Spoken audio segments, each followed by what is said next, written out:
And what we're working on today is, this is something that comes up a lot of times. Sometimes you may get started with WordPress and you just pick any old hosting company, and it may not be a good one, or it may be one that doesn't even give you full control of your website. Or maybe you just really want to move it from one hosting service to another. And a lot of people are like, okay, how do I do this? How do I get it moved?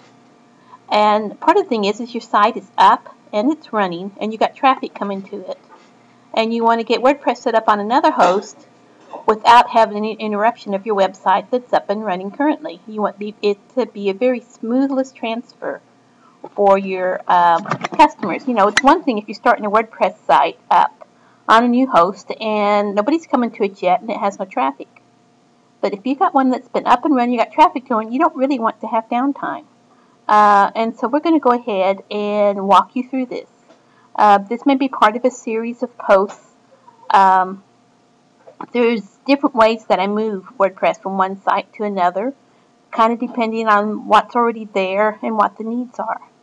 But let's go ahead and get started here with showing one way. Okay, what I have here is a site that is a WordPress site, and it's set up pretty well. Mill has done a good job on her site, and it's Urban Farm and Beehives. And she's done well in getting it up. She's got traffic coming to the site. She's got people that are subscribing to her list. And if you ever want to learn about bees, here's a good place to go.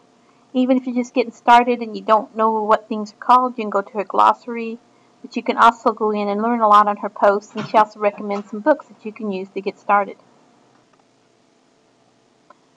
Okay, Mill is going to move her site from where she has it hosted now over to HostGator.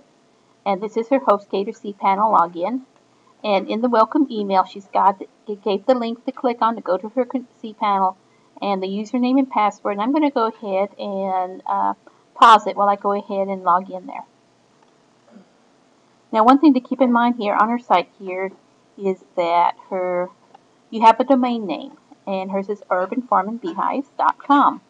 And the place she bought her domain name from is pointing to the servers that it's on right now. We're going to leave it that way until we have the site set up on the other host.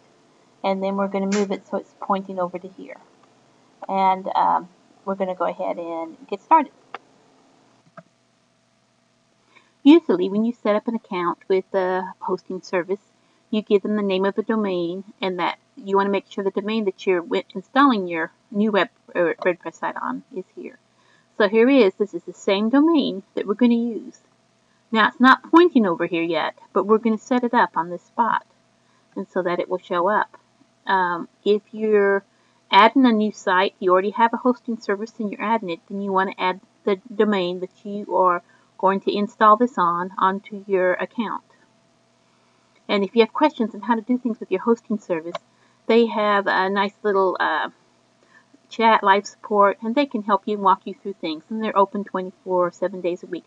And depending on your I also use IX, and IX also has that. But that's something that's good to have on any hosting service that you have.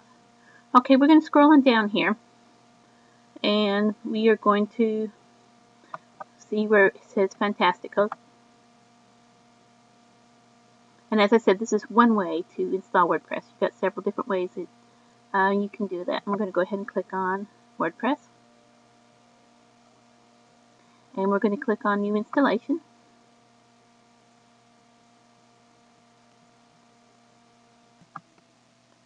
Okay, I'm not going to show you what I type in some of these things for security reasons. Since we want this site to be right here, not like /.blog, then we're going to leave this blank. Down here, we're going to make up an admin name to log in with and a password to log in with. And I'm going to go ahead and do that after I pause it, and then I'm going to hit Install WordPress. And right here, you need just an admin nickname, and put that in here. And here it's asking for a description, and I just went to the site, and I just copied right up here for description, and then I put it in. Okay, and this is the screen, and I'm going to click on Finish, and I'll be back in the next video.